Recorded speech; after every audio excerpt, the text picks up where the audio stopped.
자, 자고 21번입니다. 자고 18번에 1번도 틀린 답입니다. 3번도 틀리고. 자, 21번.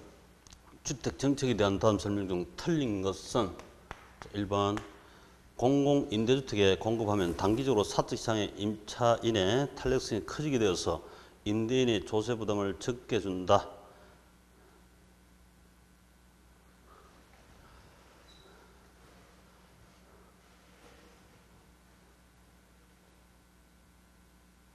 임대인하고 임차인이지.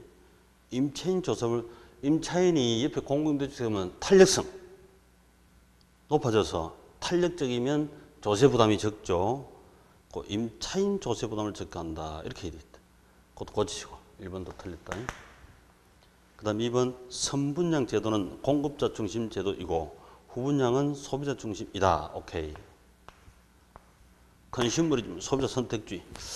3번 분양가 상한제는 분양가를 시장가격 이상 땡.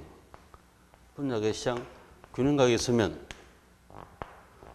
분양가 평당 1,000만 원이면 800만 원 이상 매매하지 마라. 이게 분양가 상한제죠.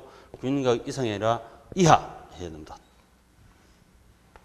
4번 임대료 보조는 단기적으로 임대료 상승하여 장기적으로 임대주택의 공급을 증가시킵니다. 그렇죠.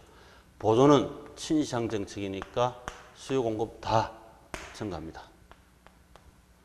5번 가격 보조보다 소득 보조가 상대적으로 효용 측면에서 우월하다. 그렇지. 현찰 10만 원 받는 것이 쿠폰 상품권 10만 원 받는 것보다 만족도 측면에서는 우월. 맞습니다. 자, 21번. 정부에서 주택에 대한 재산세 인상할 경우 주택시장에 나타나는 현상 틀린 것은 자, 1번 생산자와 소비자 사이에 세금이 어느 정도 배분되느냐 하는 것은 수요와 공급 탄력성에 따라 다르다. 그렇죠. 탄력적이면 피해버리고 비탄력적이면 터집니다. 그 다음 2번 재산세를 인상할 경우 주택 임대료는 상승하고 균형수급량은 감소한다.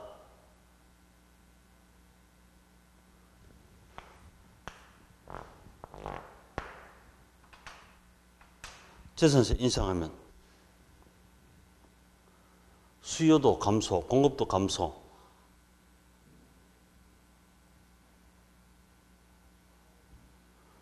공급 감소가 크다. 그러면 가격은 상승. 균형수급량은 감소. 지금 공급 감소한 것만 언급했습니다. 주로 이 재산세 사는 사람 재산 보유자에게 감소할 때는 맞고 수요 감소하면 또 어떨지 잘 몰라요. 그래서 약간 어렴풋하죠. 문제가. 3번 수요 완전 탄력 완탄일 때 재산세 상승분은 전부 임차인에게 기록한다. 수요가 완전 탄력이면 전부 다가 100% 공급자 임대인에게 부담한다. 틀렸죠. 틀린 정답. 4번 주택가격 일률적으로 동일세율 적용 역진세 효과다. 우리 이 공인중개사 오픈하시가 4,800만 원 미만이면 부가가치세율이 3%죠. 이건 중개보수에 포함되죠. 그리고 4,800 이상 되면 부가가치세율이 10%, 별도 징수. 일률적인 세를 때리면 역진세 효과 나타난다. 역진세. 부자는 더 부자, 가난한 사람은 더 가난하게. 역진세 상대 개념이 누진세다. 그죠? 누진세. 누진세는 그나마 빈부격차를 완화.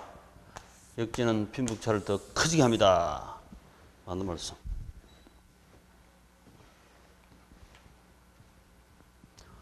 자, 동그라미 5번. 일반적으로 신규주택인 경우 공급이 비탄력적이기 때문에 꼭 팔아야 하니까 비탄력적입니다. 재산세 상당 부분이 임대인에게 기착되지만 중고주택의 경우는 공급이 더 탄력적이기 때문에 오히려 임차인에게 많이 기착된다. 맞습니다. 탄력적이면 피하고 비탄력적이면 더 많이 터지니까. 자, 23번. 다음 임대주택 1년간 운영실적 자료다. 세후 현금 수지 얼마냐? 가유순 세세. 자, 가능 총소득 600만 원 호당 호수 50호 5억 33억. 그 다음에 공실이 5%입니까?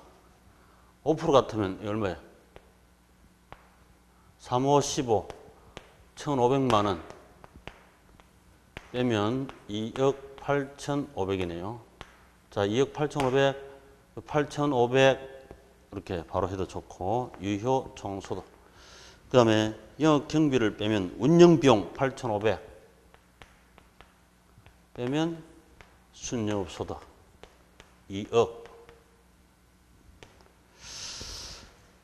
그 다음에 열심히 벌어가 원리금 갚고 약속된 원리금 상환액 8,000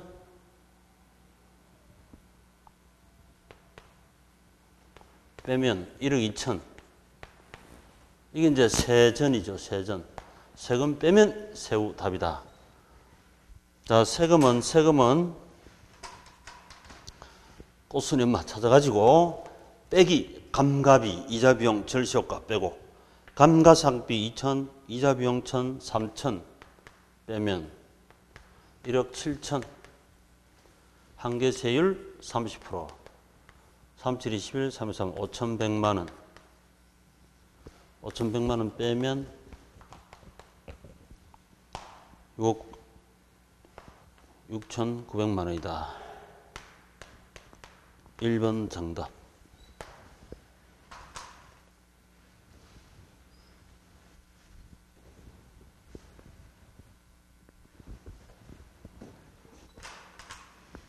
자, 24번.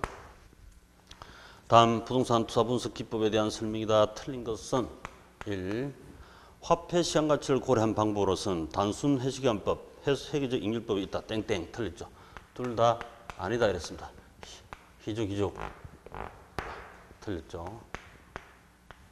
2번 내부 수익률은 순현가가 0, 수익성 지수를 1로 만든 할인율이 내부 수익률하고 같습니다. 맞는 말이죠. 맞습니다. 자, 100만 투자해서 1년 후에 120만 되는 투자 수익률은 20%죠. 1 더하기 20%. 여기에 A 부동산이라면 A 부동산 내부 수익률이 20%입니다. 곱하기를 반대로 던지면 나누기다. 미래 현금 유입에 대해서는 1 더하기 20% 나누기 할인해야 현재 가치가 나오죠. 20% 할인, 요거 수익률 할인을 20% 확인하게 되면 100억이 나오니까 현금유출 현가 100억, 현금유입 현가 100억. 그러면 빼기 하면 순현가가 0, NPV가 0이 되게 하는 할인율, 수익성 지수가 1이 되게 하는 할인율, 그것이 바로 내부 수익률이다. 맞습니다.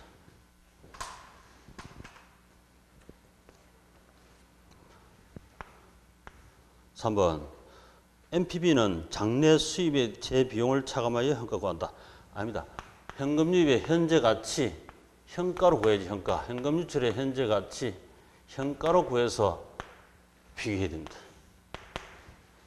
틀렸고 여기 틀린 정답.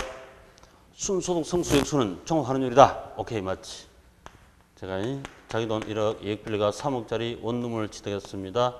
순영업소득이 1년에 3천 벌면 종합자산투자 수익률 10%이다. 이게 종합할인율이고 역수치하면 3억 투자해서 1년 3천에서 하면 10년 걸립니다. 회수기간 맞다.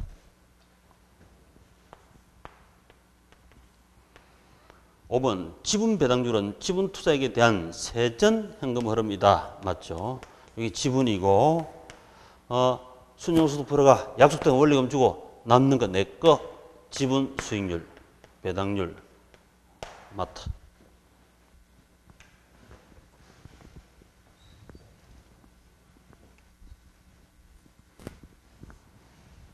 자, 25번 프로젝트 파이낸싱에 대한 설명이 틀린 것은 자, PF는 프로젝트에 대한 파이낸싱, 금융, 부채금융이죠. 1번 장래 사업을 승을 기초로 대출이 이루어지므로 사업주 신용평가에서 발생하는 정보 비대칭 문제가 커진다, 완화된다 이지. 그럼 이 금융단이 이 프로젝트를 담보 잡고 파이낸싱 했으므로 이 금융기관이 에스크로 계정이 설정돼 있어야 이 사업이 진행이 되죠. 에스크로 된다. 그래서 세 굴지에 컨설팅을 함으로 사업주 너나 사업시행자 너나 나나 아는 것이 비슷하다. 정보 비대칭이 완화됩니다. 이래야죠. 그래서 틀린 정답. 그 다음에 2번 자금 조달의 기초를 프로젝트 추진하는 사업주 인적 물적 담보해 주지 않고 프로젝트 자체 담보 수익성이니까 맞다. 이 그가 대교다. 프로파이낸시다. 그죠? 이게 뭐 북한 도로 철도 마찬가지 진행할 수 있다. 그 다음에 3번 프로젝트 파이낸싱은 비소금융, 제한소금융이지만 현실적으로 제한소금융이 많다. 미국에서는 아예 비소금융입니다. 근데 우리나라에서는 이게 부실이 많기 때문에 담보 일부 보증할 수가 있습니다. 그래서 프로젝트가 실패하면 담보 보증 한도 내에서는 금융기관이 출자자에게 청구할 수 있습니다. 그래서 제한적 소구권이다 이렇게 표현할 수 있죠. 자, 4번 사업주는 부의금융을 누릴 수 있어 채무 수익 능력이 제공된다. 이 사업주 개발업자의 부채가 아닙니다. 여기에 이 사업 시행회사 부채이지. 그래서 이 사업주는 추가 부채 차입 능력, 채무 수익 능력은 그대로 있다 이런 뜻입니다. 맞습니다. 5번 원리금 상환은 해당 사업에서 발생한 현금 흐름에 의존한다. 그가 되고 같으면 통행료 수입 많이 생기면 많이 주고 해야 되겠죠. 대체로 담보가 특정 담보가 담보대출이 아니니까 고위험, 고수익 생길 수 있다.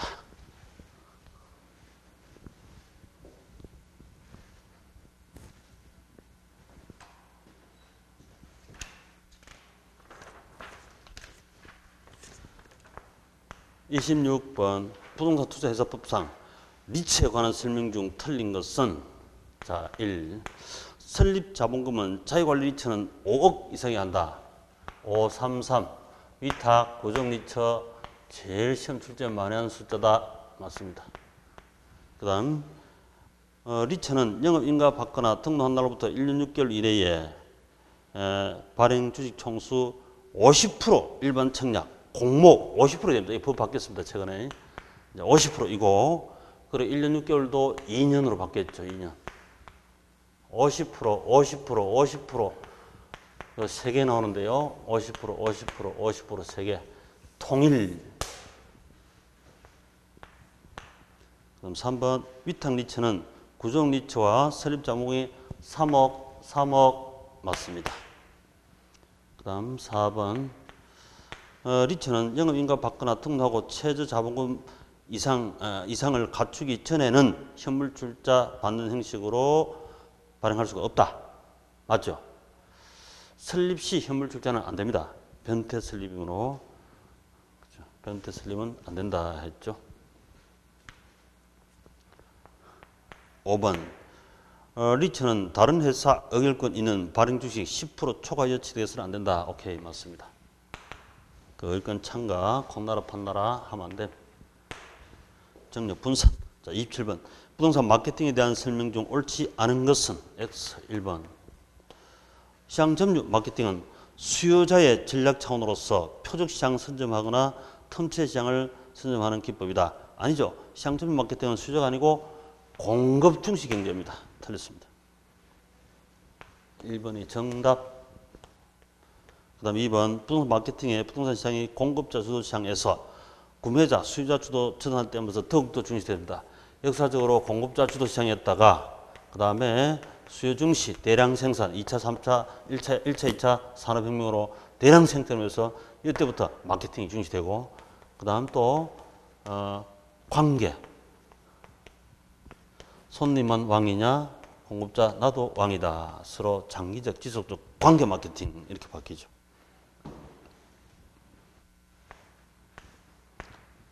3번 부동산 중개업소를 적극적으로 활용하는 것은 부동산 마케팅 4P 믹스 전략 중에서 유통 전략이다. 그렇죠. 직접 분양이 아니고 간접 분양하는 중개업소, 금융기관 또 등 유통.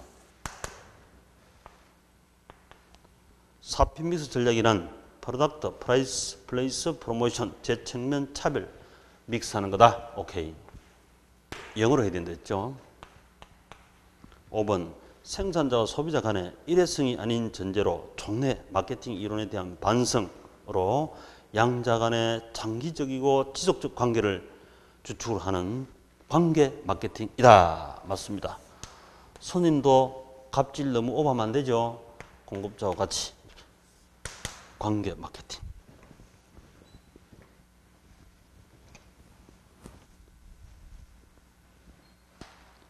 자, 28번. 다음은 상권 입지론에 대한 설명이다. 옳지 않은 것.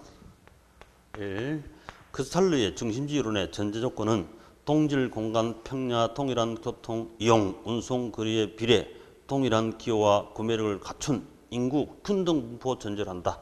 자, 크스탈러는 이 상권이라면 가운데 점포 중심지 오픈하는데 여기 있는 이 손님들이 상품판 전체 다 완전 경쟁 시장을 가정하므로 이런 말을 쓸 수가 있습니다. 맞습니다.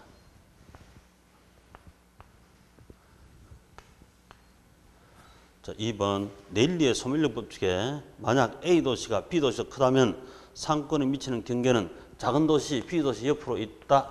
맞는 말이죠. 작은 도시가 상권이 적으므로 상권 경계점은 당연히 B 도시 옆에 있는 거죠. 맞습니다. 3번 네일리 소멸력 법칙은 시간거리 개념 땡 틀렸습니다. 물리적 거리죠. 이걸 수정 보완해서 허프 확률 모형은 시간거리 이렇게 따지게 하죠. 처음에는 물리 자연입니다. 틀렸습니다. 정답. 넬슨의 소매입지로는 점포의 8가지 원칙을 제시했는데 그 중에서 양립성. 내가 모자 가게 하면 당신은 신발 가게 하고 내 손님 손잡고 신발 가게 옆에 안내합니다. 양립할 수 있다. 서로 부안관계 상점 입점을 양립성이랍니다. 맞습니다. 그거 확인만 하면 되고 다른 건 필요 없습니다. 그 다음 5개.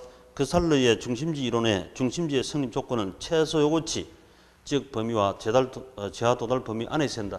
제하 도달 범위가 상권 500세대인데 나는 300세대 중앙에 공주의 사무실 입점. 최소기 300, 500이면 남죠, 남지. 여성인들이 나를 통해서 중개하기 시작하면 남는다. 만약에 제하 도달 범위가 300세대라면 본전이고 250세대밖에 안 되면 손해고 이랬죠. 그래서 투자 가치가 있다, 없다, 하나만 하다. 자, 29번. A 도시 기반 산업 인구가 5만 명이고 B 기반 산업 인구가 20만 명일 경우 A 도시 경제 기반 성수는 얼마이냐? 전체 총 이 도시는 25만입니다. 25만 중에 5만이 기반 산업이죠. 그럼 이거 몇 프로다? 4. 20%죠, 20%. 20% 분의 1. 5. 이게 경제 기반 성수지. 자, 경제 기반 성수. 그렇죠. 이걸 뒤집어도 됩니다. 5번 정답 상식적으로 보시면 된다. 자, 30번. 부동산 개발 위험에 대한 설명 중 옳지 않은 거, 틀린 거. 부동산 개발 위험은 법률 위험, 시장 위험, 비용 위험이 있으며 이 중에서 시장 위험 부담이 가장 큰 비중을 차지한다. 맞습니다. 시장 수익이니까 비용보다는 수익이 더 크겠죠. 분양이 제대로 되느냐, 임대가 제대로 되느냐, 이 리스크가 제일 크지. 그 다음 2번. 부동산 개발은 허가 등 법적 위험 부담, 공사기간 비용 증가 문제, 분양률 저하 같은 시장 위험 부담을 안고 있는데 이 같은 위험은 실질적인 시장 조사로도 감소시킬 수가 있겠더라. 그 시장 조사를 시장 조사를 철저히 해라 이런 얘기하죠. 그다음 3번 개발 초기 분양을 하면 개발업자의 위험을 줄어들지만 부동 가치는 싸게 팔아야 하니까 낮게 형성된다. 그렇지. 선분양하면 같은 말이죠. 4번 시장위험 부담을 줄이기 위한 민감도 분석이 아니고 흡수율 분석입니다. 수요 예측이니까 구체적 수요, 흡수율 분석은 과거 추세를 통하여 장래 예측한다. 장래 예측. 4번 틀린 정답. 5번 개발 기간 중 인플레이션 등으로 건축비가 증가할 위험이 비용 유예를 하고 최대 가격 보장을 체결하면 저렴한 원가로 완공하기 어렵다는 단점이 있습니다. 공사를 하는데요. 100억을 최대 가격 보증 계약을 맺고 나면 90억 들었는데도 불구하고 100을 줘야 되니까 이건 공사 비용이 저렴할 수 있었는데 저렴하지 못하는 단점이 생기고 110억이 들었는데 그럼 100억만 주면 되죠. 이때는 공사비 저렴해지는 오히려 장점이 생깁니다. 장점. 최대 가격 보정.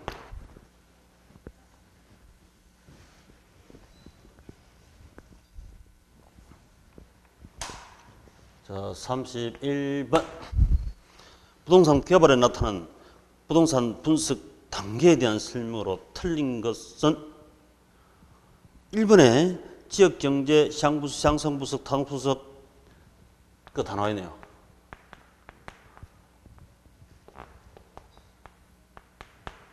지역경제, 시장, 시장성분석, 타당분석, 자분석 1번 맞다. 2번 시장분석은 대상 지역의 부동산 수요에 영향을 미치는 인구 고용 소득 이거는 거시 변수인 전체 이게 지역 경제 전체 거시 큰 변수 이거죠. 그래 틀렸습니다. 2번이 정답. 자 3번 시장성 분석은 개발된 부동산의 현재 미래 시장 상황에 매매 또는 임대될 수 있는 능력 맞죠? 구체적인 수요 분석이다. 오케이. 그 다음 4번 타당성 분석은 개발 사업에 투자 자금을 유인할 수 있는 충분한 수익성이 있느냐 오케이 하면 공사 중에 수지를 맞출 수 있느냐 계략적 분석이다. 맞습니다. 자 4번 타당성 분석의 대상 개발 사업 투자 자금을 유인할 수 있을 만큼 충분한 수익성이 있는지 분석한다. 그만 했고 5번 저 분석은 개발 사업자가 순현가 내부 수익률 수익성 지수 등 사용해서 최종 투자 여부를 결정한다. 오케이.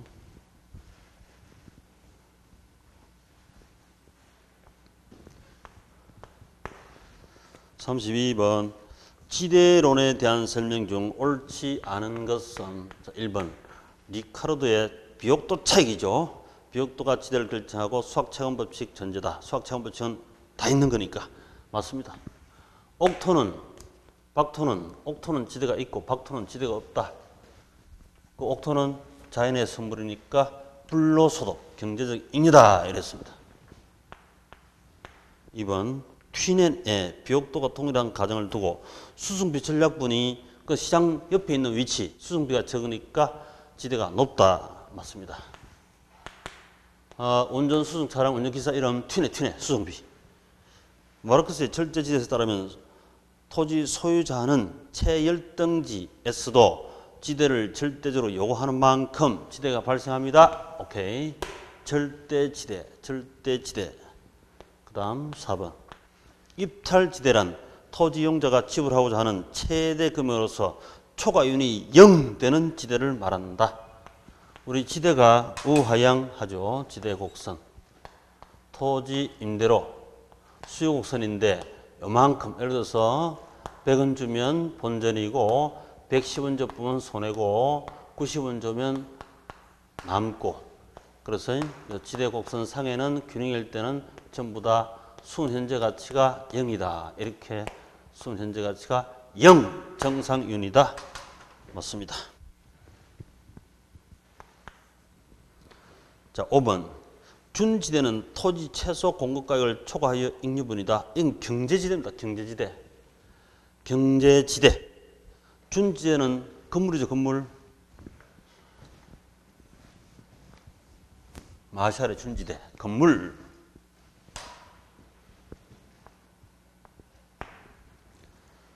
다음 부동산 관리. 틀린 것은 1번 포트폴리오 관리, 투자 리스크 관리, 매매 관리, 재투자 결정, 자산 관리로 볼 수 있다. 5. 순임대차는 주로 공업용 부동산이고 3차 순임대차가 가장 일반적이다. 3차 필요 없음. 5. 비율 임대차는 임차인의 총 수입에서 일정 비율을 임대로 지불하고자 하는 방식으로 상업용 부동산에 주로 적용된다. 순수입이 아니고 총매출액, 총수입니다. 총수입, 매출액. 우리 잘 알다시피 롯데마트에 A입점, B입점 있다. A입점 둘 다 어쨌거나 100만 원씩 기본 월세를 내고 1억 초과하는 매출액에 대하여 3억 A는 매출했습니다. 5% 일정 비율 임대차 내라. 근데 B는 1억밖에 매출을 못했습니다. 그러면 B는 추가 일정 비율은 필요 없겠죠. 100만 원만 내면 되고 B 같은 경우는 100만 원과 2억 곱하기 5%, 1000만 원, 1100만 원 내야 되겠죠. 간접비를 워낙 많이 쓰니까 카운터하는 캐시 아줌마 그거 많이 쓰고 화장실 많이 쓰고 간접비를 많이 쓰니까 맞습니다. 그래서 3번은 틀렸죠. 정답. 4번 자유관리, 관리 요인이 관리 사무 안내해지기 쉽고 관리의 전문성이 결여되는 단점이 있습니다. 그렇지. 자기가 직접 관리하면 자기는 은행 건마다 건물 관리한다. 부동산 전문가 아닙니다. 맞습니다. 항상 그렇게 생각하시고요. 그 다음에 5번 혼합관리는 기술관리는 위탁하고 법병은 자기가 관리하는 것이 일반적이다. 맞습니다. 자, 34번 건물 생애 주기에 관한 설명 중 옳게 연결된 것은 자, 기어 건물의 종속 기간 중 가장 장기간 나타낸다.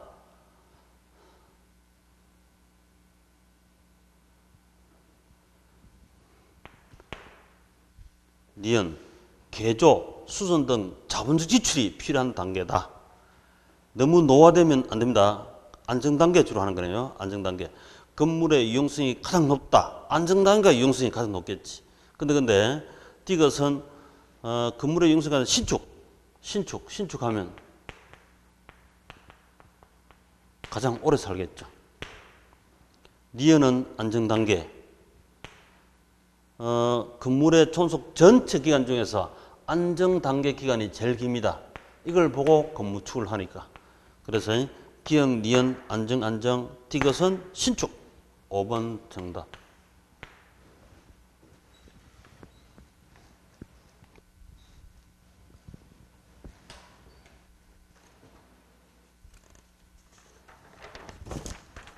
자, 35번. 다음 중 시장 가치 조건에 해당하지 않는 것은 자, 이 마켓에서 이 해당 부동산의 시장 가치를 구하기 위한 조건 1. 대상 부동산의 시장성이 있어야 하고 2. 통상 시장성이 있어야 한다. 다수 수요 공급자 출품기간의 합리성, 거래의 자연성, 정보 서로 비대칭이 없어야 한다. 거래의 자연성 맞고 2번에 출품기간의 장기성 그게 틀린데 출품기간의 합리성 가령 내 아파트를 평가하는 데서 10년 사이에 나타날 가격 제일 비싼 가격으로 시장가치를 하면 안 되죠. 보통 아파트 같으면 2, 3개월, 3, 4개월 사이에 있는 가격입니다. 그 출품기간의 합리성이다 하면 안 돼. 10년 후의 가격 그게 무슨 시장가치입니까? 틀렸다. 그래서 2번이 틀린 정답. 자, 시장가치 책은 매년 출제합니다. 자, 36번 부동산 가격 제외 원칙에 감정평가에 적용될 연결 잘못된 것은 1. 수요 공급 원칙 가격 이중성 맞죠?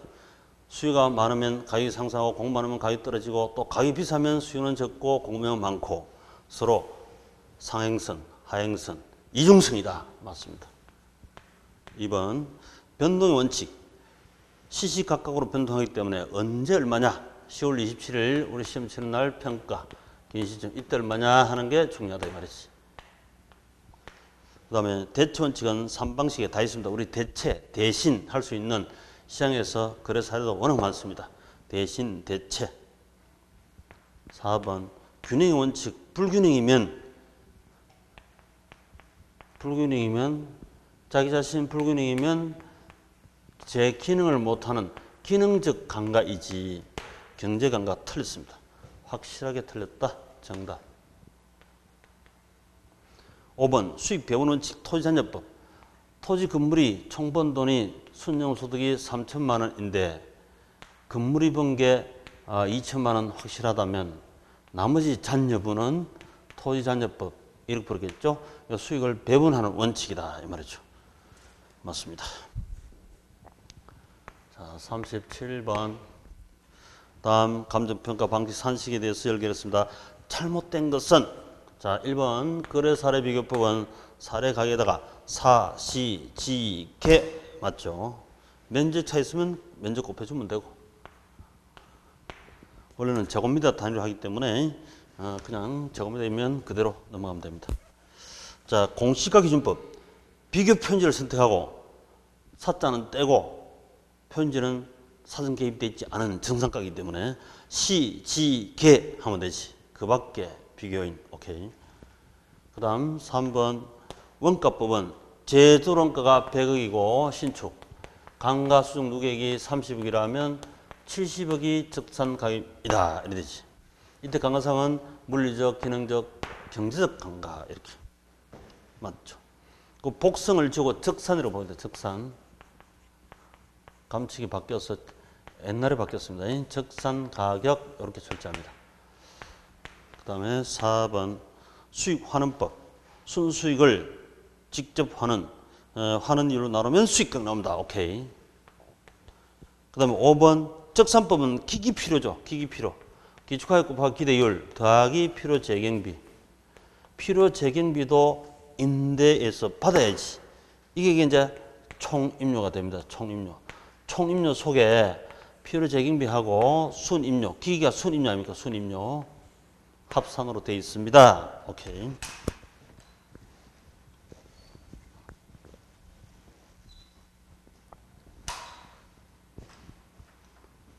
자, 38번 다음 자료를 이용하여 대상 부동산의 수익 가격 구하세요. 예상 총수익이 2억이고 공실률이 5% 빼면 250, 1,000만 원 빼면 1억 9천이네. 거기다가 유효 총소득인데 이게 그 40%가 운영비니까 곱하기 0.6 요게 바로 순영소득이죠. 그 다음 나누기 종합하는 율 자본 수익률 5%와 자본 회수율 3% 합치면 8%지. 그래서 1억 9천 곱하기 6 19 곱하기 6 나누기 8 1, 4, 2, 5 1번 정답. 실제 우리 계산형 계산기 두드리는 문제가 한두 문제 정도밖에 안 나오니까 너무 계산기에 집착 안 하셔도 됩니다. 자 39번 다음 자료 활용해서 금융투자 결합에 의한 자본 환원율을 구하세요. 금융투자는 지지지. 자, 저당 상수 8%, 저당 비율은 총자산이 1억인데 타인 자본이 6천만 원이니까 60%죠. 0.6. 그 다음에 지분 배당률 12% 곱하기 0.4 두 개 합치면 답. 68에 48, 4.8% 그리고 428, 414, 4, 4.8 9.2%네. 9.6이다. 88. 예, 9.6. 벌써 빨리 다 구하시거든요. 자, 마지막 문제 40번입니다. 부동산 가격 공시에 관한 법률에 적용 범위에 대한 내용으로서 열거했습니다. 틀린 것은 자, 1. 표준지 공시가 공적지가 산정 기준이 된다. 그 조리 국가 지자체 공적 산정 기준 표준지 공시가.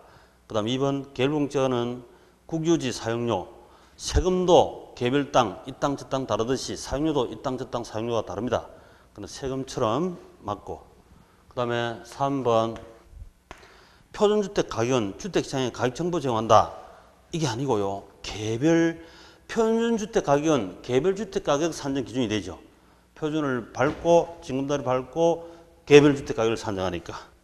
그래서 개별주택 가격 정보 산정 기준이 된다. 이렇게 해야 되지. 개별주택 가격이 주택시장 가격 정보를 정합니다. 그래서 3번이 틀린 정답. 4번 개별주택 가격은 과세 등 업무와 관련 주택가격 산정 기준. 오케이. 공동주택은 주택시장 가격 정보를 제공합니다. 당연하지. 우리 지금 뭐 보통 보시면 시세가 강남 아파트 값이 뭐 30억에서 40억으로 뜁니다.